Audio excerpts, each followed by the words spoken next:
Welcome to Basic Brewing Video. I'm James Spencer. I'm Steve Wilkes.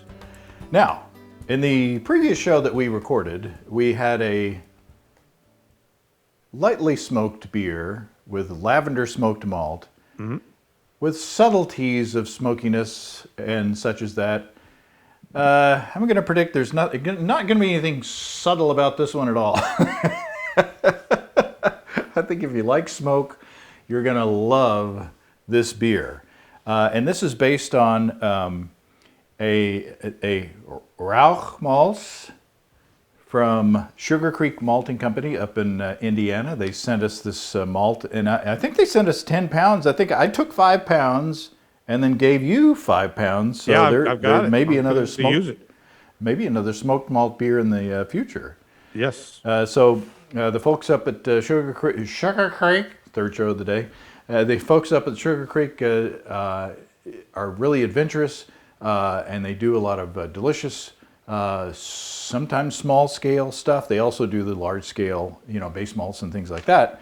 But so this is a smoked malt that is, when they get done malting it, when they get done germinating it, they move it over to kiln it. This Rauchmalz is actually kilned over smoke. So it's not like kilned in a non-smoky environment and then the smoke is added later. This is actually dried over an alderwood smoke smokehouse or environment. Wow. There's a word that they use, but I can't remember it for now for some reason. So I decided to do a 100% smoked malt beer with this Rauchmalz. So this is a 2-gallon or 7.5 liter batch. So what I did was I started with 3.5 gallons or 13.25 liters of water at 159 degrees Fahrenheit or 70 C. And into that I put 5 pounds or 2.27 kilograms of the Sugar Creek Rauchmalz. And I rested that at 150 degrees Fahrenheit or 65 C for 1 hour in my preheated oven. I collected my wort, and at the beginning of a 60-minute boil, I added 1 ounce or 28 grams of Czech Saaz hops at 3.2% alpha acid, and again boiled for 60 minutes. Chilled it down to 58 degrees Fahrenheit, which is what the temperature was, or 14.4 C, which is what the temperature was in my basement. Into that I pitched G03 Dieter from Imperial Organic Yeast, which is a lager yeast. So I moved it down into the basement to ferment at lager temperatures. It started off at 1047, ended up at 1009 for an ABV of 5.0%, right on the dot. And so it only took like 2 days for this Dieter to go through, because it was a full pack, first of all, 200 billion cells into 2 gallons of wort. And so it just powered through this beer. And I moved it upstairs after 2 days, and then I kegged it, looks like 6 days after brewing it. Or not kegged it, I bottled it after 6 days after brewing it. So this Dieter, it flocculated hard. I mean, it was compacted down the bottom of the fermenter. So I transferred it into the bottles, or my wife and I, Susan and I did, and we primed each bottle with priming sugar. Now, after a certain period of time, we started opening these, and they weren't very fizzy. Right, and you had the same experience. So this is, let's see, this is like a month and a half after, or no, a month and 10 days after. Oh, well, this one sounds more fizzy. Let's see if it. Oh, so never mind. Sometimes time is the thing that you want to give. So that is lovely carbonation and more than a lovely head. Oh, there you go. That's a little bit of a. Oh Yeah, that's my goodness. that's definitely a never mind. Oh, that smells good. But you decided to do an experiment because the beers that you had, I gave you a 6-pack, and you were opening them up, and they weren't carbonated yet. Yeah, I went to drink one. I don't know, a week or two after you gave them to me, and I opened it up, and it was flat. I mean, it was just flat, and I went, well, what's wrong with this? And so I drank some of it, but it was too sweet. It just wasn't carbon up. By the way, it's delicious. Oh, that's so good. We'll talk about that in a minute. But I decided to do an experiment whereby I reprimed them, actually. I mean, I re-yeasted them. I didn't put any more sugar into it. But I took some of the Lallemand CDC cask priming yeast, and I decided the best way to, it's weird to add it to the bottle, because normally you'd add it in bulk, or at least I would. So I thought, well, how am I going to do this? So I went ahead and did the whole 11 gram, because I was only doing this with 5 bottles of beer. So I went ahead and I rehydrated the 11 grams as you normally would, with the proper amount of water. And then I didn't have any idea how much yeast to put in. So I just did 1/8 of a tablespoon. I just took my little tablespoon measurer, and I put 1/8 of a tablespoon in each bottle, and I recapped it. But the mistake I made was I dosed each bottle before I capped. I should have dosed and capped. So I dosed all 5. By the time I got the 5th one dosed, those babies were gushing. I mean, they were throwing yeast. They were like, hello. It was like I dosed them with Mentos, and there were a bunch of Pepsi bottles. So I got the caps back on them. Each bottle lost about an inch of liquid. And I got them capped, and then I put them away in a safe house where they wouldn't blow up. And it worked. I mean, they all carved up quickly. So, but as you say, yours over time did the same thing. So I was just messing around, and we've had some beers that just wouldn't carb. Right. And we were thinking, well, maybe all the yeast has just fallen out. Well, apparently there was enough yeast in the beers that eventually it could be that my bottle conditioning area was a little cool, but there's certainly enough carbonation in there now. Yeah. And boy, this beer, the smoky character, it's not like licking an ashtray.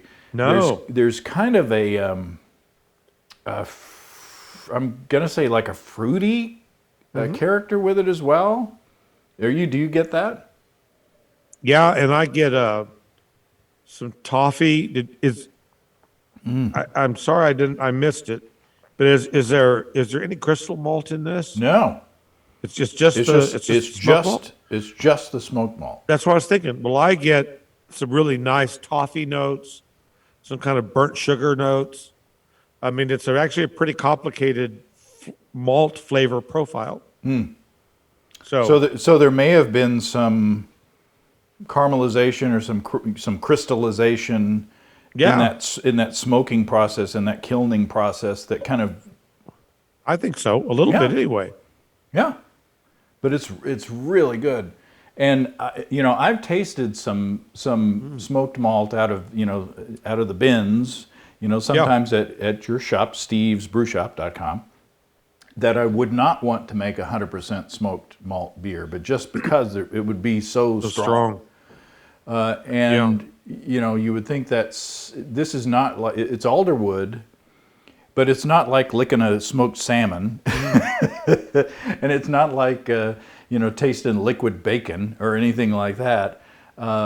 It is the level of smoke in it is delicious, but not overpowering.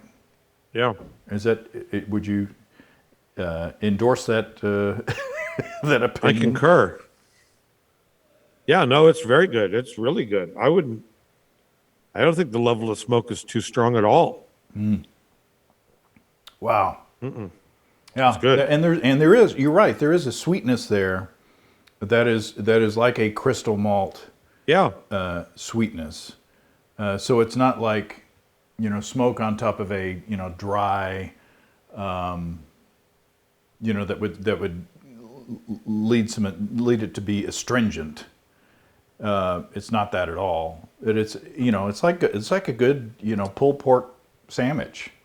Yeah. Definitely, it's got that going for it. It's actually pretty light. It's actually pretty light beer. I mean, it's not big and a lot of I don't know the name of the beer. I can't think of it, but from Bamberg, Germany, there's some smoked beers that we get here, and they're much maltier. They're a lot heavier beer than this. Yeah, you've been tasting some smoked beers, some German smoked beers recently.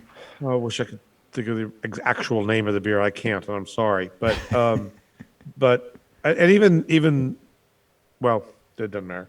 I was thinking of like the Alaskan smoked porter, which is a fabulous beer. Right. But this is a lot lighter, lot lighter take. The smoke is lighter, and then the beer in general is just a lighter beer.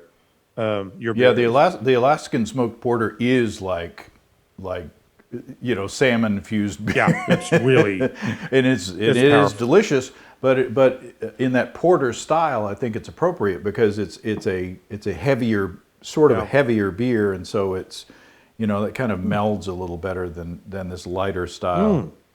This has really got some nice fruit character to it. Yeah.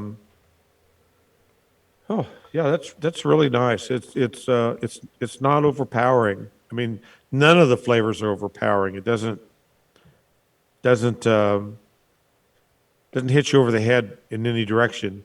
And there's some really nice kind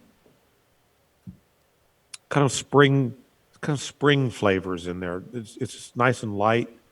The smokiness is not overpowering, but it's definitely present. I mean, it's definitely present. Oh yeah. But again, it's not overbearing. Maybe that's the right word. It's not overbearing. It's the last bonfire of the spring. Yeah, of the spring.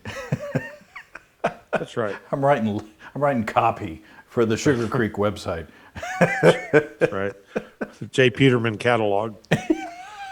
I got some old cake in the freezer. All right. Well, this is fun. It was super. I look forward to seeing what you do with your half of that 10 pounds of smoked malt. I think that would be.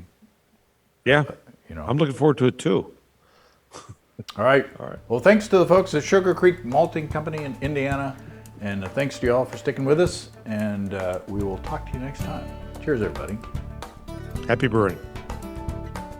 Come and visit us online. At basicbrewing.com, you can find archive lists of our audio and video podcasts on home brewing.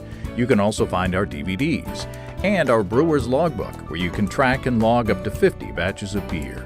If you're in Fayetteville, Arkansas, stop by Steve's Brew Shop or find him online at stevesbrewshop.com.